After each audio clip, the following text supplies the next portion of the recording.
And I think it's horrible that, innocent girls have been kidnapped. But what's worse to me is that there's a high possibility that this kidnap is just a tool for some corrupt politician and a bunch of businessmen. Today, I want to talk about an issue that is close to my heart. I'm going to try and not be emotional about it, but it concerns my motherland and the media portrayal of what's going on in my motherland. If your memory serves you well, you'll remember that I did a video debunking something. It was a video and the director narrated through the video. And in the beginning of this video, the director said that the video was a quote-unquote social experiment. Now, it's only fair to say that this experiment was to see whether public sentiment could be stirred and people could be swayed into being pro-military intervention in an African country if a radical religious militant kidnapped children. This video was the Coney video. Does that situation sound familiar? Now we look at Nigeria. Nigeria is the most convenient country for this to happen in, right? Nigeria has the 9th highest population of Muslims. We already know that the Muslims are everybody's favorite bad guy. Nigeria already has some tensions, political tensions between groups that masquerade as Christian and Muslim. If you actually visit Nigeria, you'll find it's completely not like that. The north is not just one part of Nigeria. There are many parts of the north, and Boko Haram as a group, as a movement, does not have a lot of followers. In fact, most people, such as myself, don't even believe that they're a homogenous group. Although this group now, are one faction, there have been many different groups of people that have called themselves Boko Haram since the leader of Boko Haram was killed. Now, one interesting to note about the way the leader of Boko Haram was killed was that it was during the time that there was a shootout and several hundred of his followers were murdered, killed that afternoon. Now, the official story was that the leader of Boko Haram was killed during the shootout, but then later footage leaked of Nigerian police jeering and mocking him and then later executing him. I think the actual video of them killing him has been removed, but you can still see he was alive after the shootout. And this guy, he wasn't given any trial or anything. He didn't get to say what his goals were. He was just killed conveniently. But somehow, since his execution, the group Boko Haram has somehow grown from strength to strength. On paper, I'll tell you what's really happening, but what you're being led to believe is that Boko Haram is this group that's really powerful, kind of like Al-Qaeda, another group again that is almost like Hydra in Avengers, but this group suddenly has weapons that it never had when it was more organized. This group suddenly has more funds and more access to places than it ever did when it initially had a ruler who actually had a goal and an aim. Very, very strange if you ask me. A lot of people are saying, oh, Boko Haram is trying to fight so that there's Sharia in Nigeria. I'm going to correct this now. There is Sharia already in Nigeria in a lot of the northern states. There already is. Boko Haram does not represent those states or those people who have Sharia in their countries. The north is predominantly Muslim, and most of the Muslims, I'd say I've never met a human being in my life from that part of the world that likes Boko Haram or supports them. I've met more people that sympathize with Al-Qaeda than people that actually sympathize with this group. This group is not a legitimate Islamic following. There are not a lot of people that follow them. It's just like a boogeyman. It's essentially a false flag operation. You find that in the north there are a lot of attacks. A lot of attacks are carried out. Sometimes people perpetrating these attacks are arrested before they can carry them out. In one such case in Kaduna, a church was going to be bombed or set on fire. Can't remember where it was. But the people going to do this were caught in the act. And some of them were actually Christian.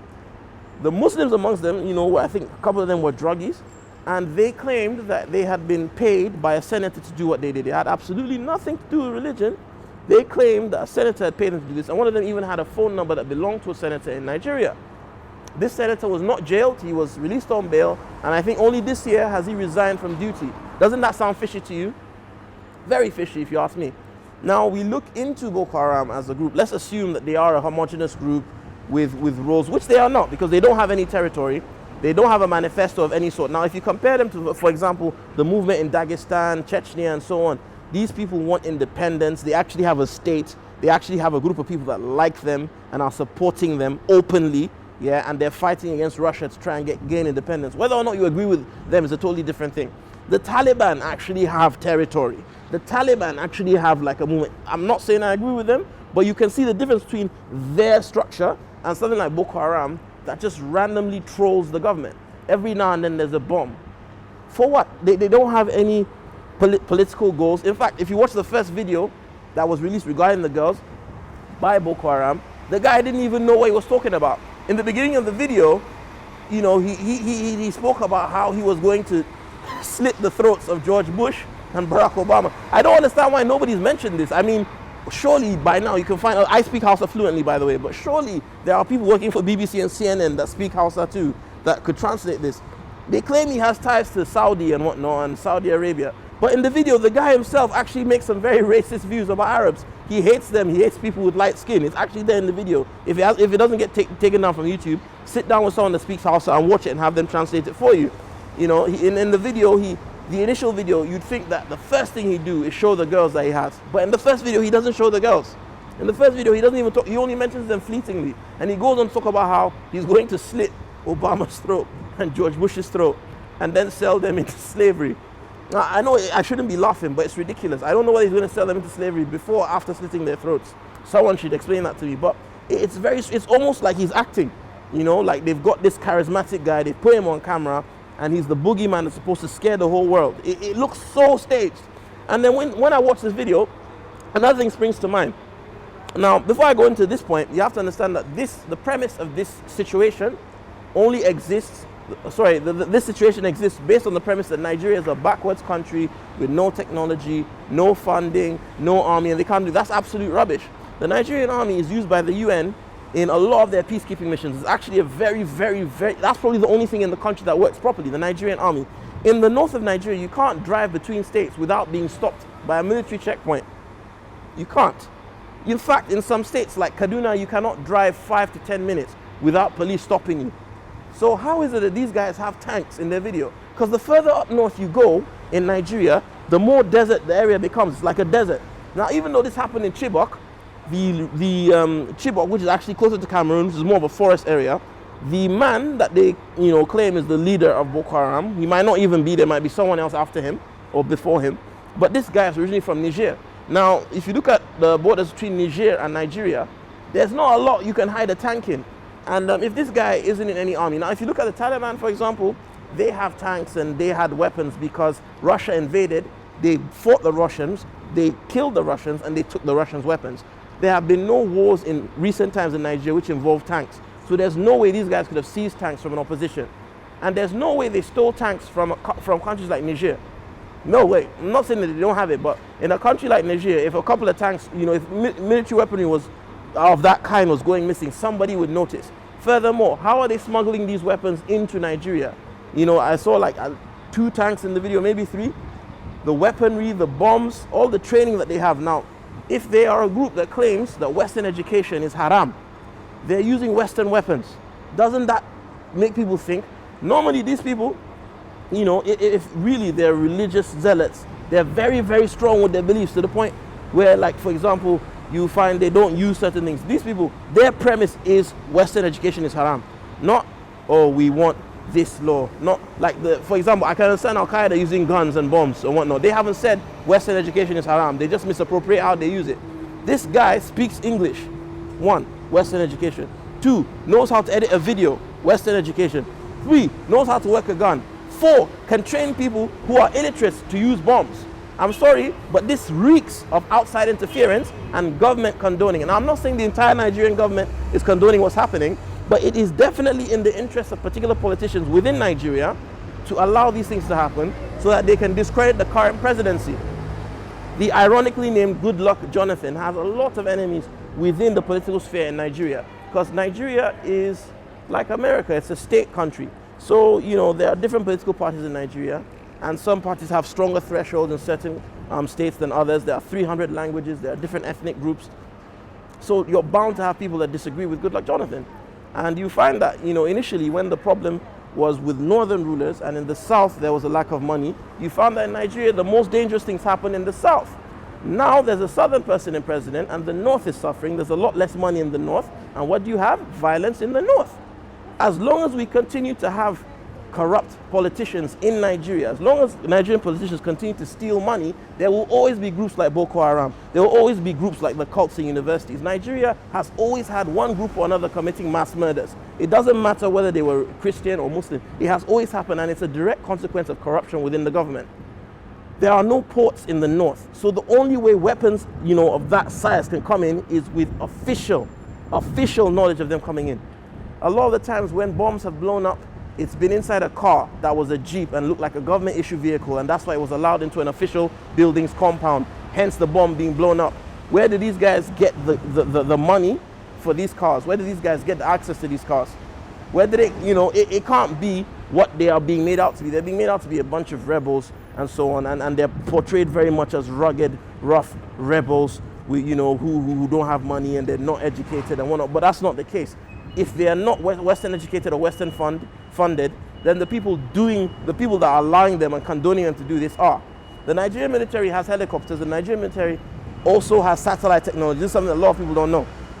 If the Nigerian military was given the go-ahead, these guys would not last very long. So somebody is turning a blind eye to what is happening. Well, the question is who? Now, that's what brings me to the next point, Africa. You see now, recently, it's no surprise that it's Nigeria of all countries that this is happening in. And not because there are Muslims in Nigeria, no. Because of the economic status of Nigeria within Africa. Nigeria is at least the 4th highest oil producing country in the world. 4th, maybe 5th. We're definitely in the top 5 oil producing countries in the world. Worst maybe 7th. But last time I checked, we were the 4th. Yeah? Now, China has already made inroads to Nigeria legitimately through business. Whether or not you like their business practice, they have come into Africa through business. America is losing out.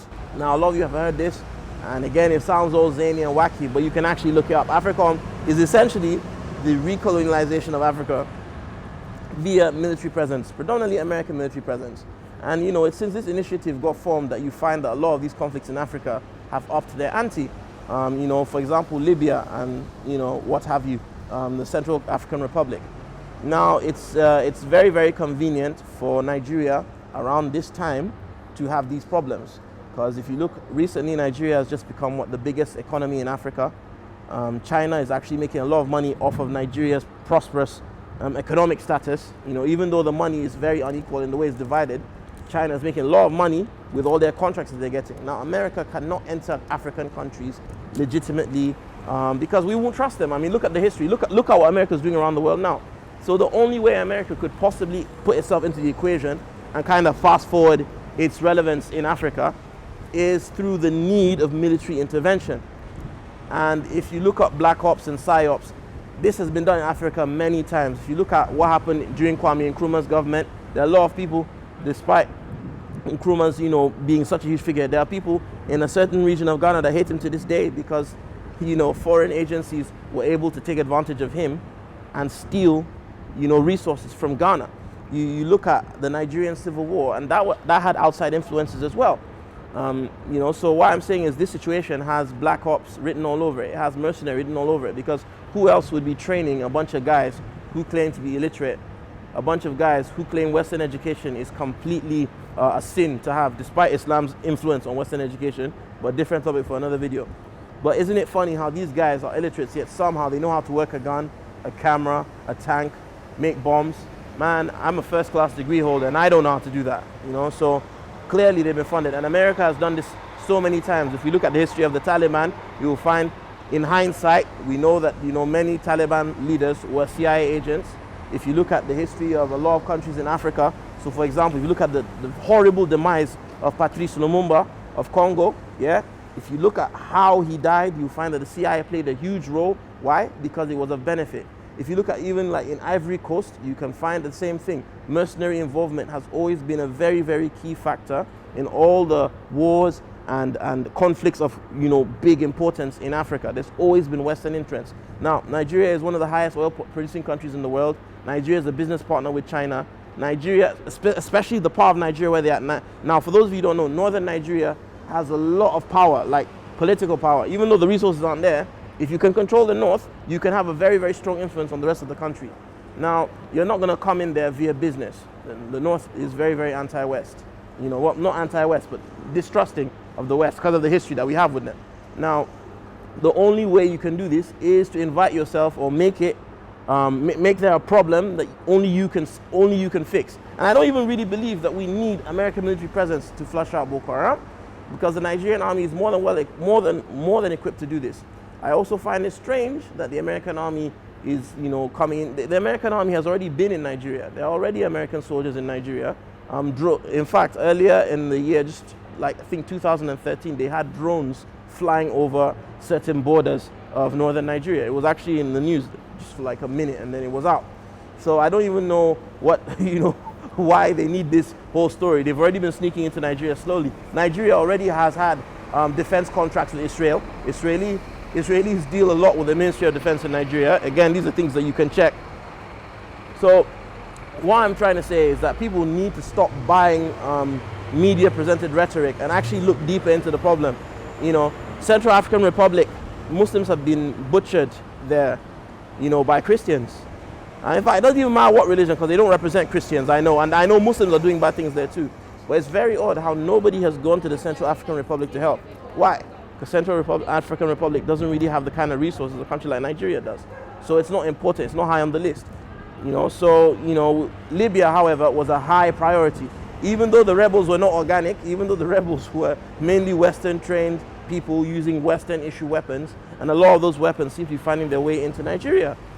So I think really what we need is another hashtag movement saying stop AFRICOM.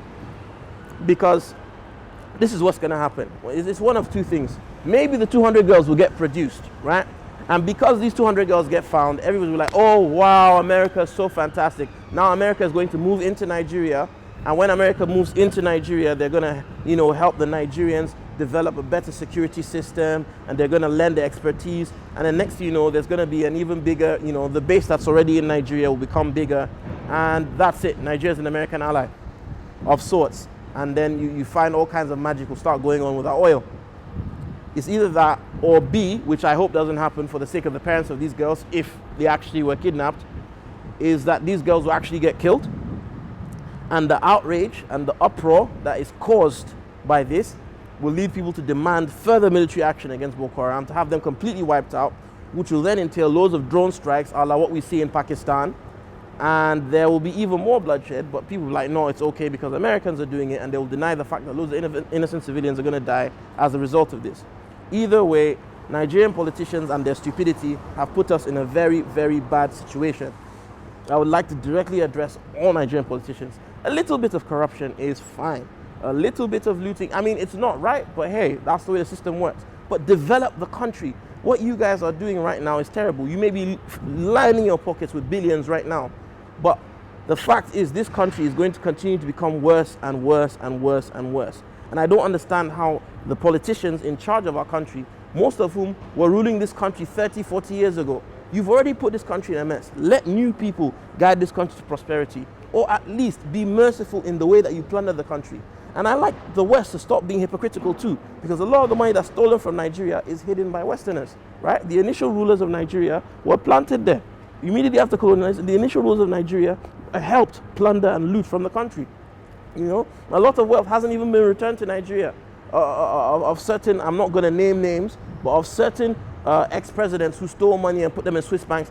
Why does the West accept this? Why does a lot of these corrupt Nigerian politicians own houses here in England? A lot of corrupt Nigerian politicians own property in America, and nobody does anything about it. But then when it's time to come and invade our country, you want to act like you guys aren't corrupt too. This is not fair. So we should say, if you really, really want to help Nigeria, if you really want to help Africa, say stop AFRICOM. That should be your new hashtag. But people need to stop sleeping, because what's going to happen is these 200 girls, they may get saved. But the amount of girls that are going to die as a result of this, catastrophic. Because at the end of the day, for them to keep needing Americans to be in Nigeria, they're going to have to continue having Boko Haram commit atrocities to give them an excuse to continue coming into the country. That's one. Two, even if Boko Haram got wiped out today and there was no more Boko Haram, the Nigerian government is so corrupt that they have put the country in such a state of quagmire that people are graduating from university. People are doing courses for 3 years in university in Nigeria, a course that's meant to take 3 years, and you graduate in 6 or 7 years. We've got engineers committing armed robbery. You've still got cults in the south. You've still got kidnappings in the east, right? And until the Nigerian government gets its act together and actually does stuff to benefit the country and stop doing things like, because at the end of the day, I'm not going to lie, this is something that we've seen so many times in different forms. Close to elections, what do? They pay thugs to go and commit atrocities to make the person in power look bad. It's just political thuggery. And it may not be called Boko Haram, in the future it might be something else. But until Nigerian politicians stop using the lives of other Nigerians as pawns, because that's what these guys are being used as, pawns, just to gain a political favor. Somebody's benefiting from the Americans coming into Nigeria. Somebody's benefiting from making the current president look bad. Now, until these people stop being selfish and using lives as chess pieces so they can put themselves in positions of power to steal money, Nigeria will continue to have problems. And people need to stop justifying America and their expansionism, because a lot of the problems that people send Americans to go and solve were initially caused by Americans. Right now I seem crazy, but give it 5 to 10 years and you'll be surprised. News will come out that somebody within Boko Haram or within the Nigerian government was coerced by the CIA. You'll see. That's the good thing about hindsight. Call me mad and call me whatever you want now, but look at African history. It has happened and it will continue to happen. Why is it always the countries with oil where these problems happen? Why are they always top on the list? Somebody please tell me. And a lot of people turn around and tell me that, it's a simplistic argument. But the fact is, coincidences don't happen. It's only the oil-rich countries that are of interest to the Americans. With America's involvement in Nigeria, things might get a lot worse. And that might drive people to more acts of violence, which will then justify more violence in turn from Americans. So when people, talk about, encouraging military aid in Nigeria, I think people need to look into America's history of military aid in other countries. Look at Iraq. Look at Afghanistan. Look at Pakistan now. Is that really what you want for Nigeria? Is that really what you want? It's heartbreaking because there are politicians in Nigeria who do not care, who literally do not care what happens, because when the bombs start flying and the bullets start flying and people start dying, these presidents, these senators, these ministers, in these countries can afford to just move over here with all the embezzled wealth that they've stolen, which the West makes no attempt of returning to the people. So all I can say is pray for Nigeria. A lot of people say, why doesn't the Nigerian government take away Boko Haram? But the fact is this: no matter how much sins one hand commits, it's very difficult to cut it off because it's your own hand.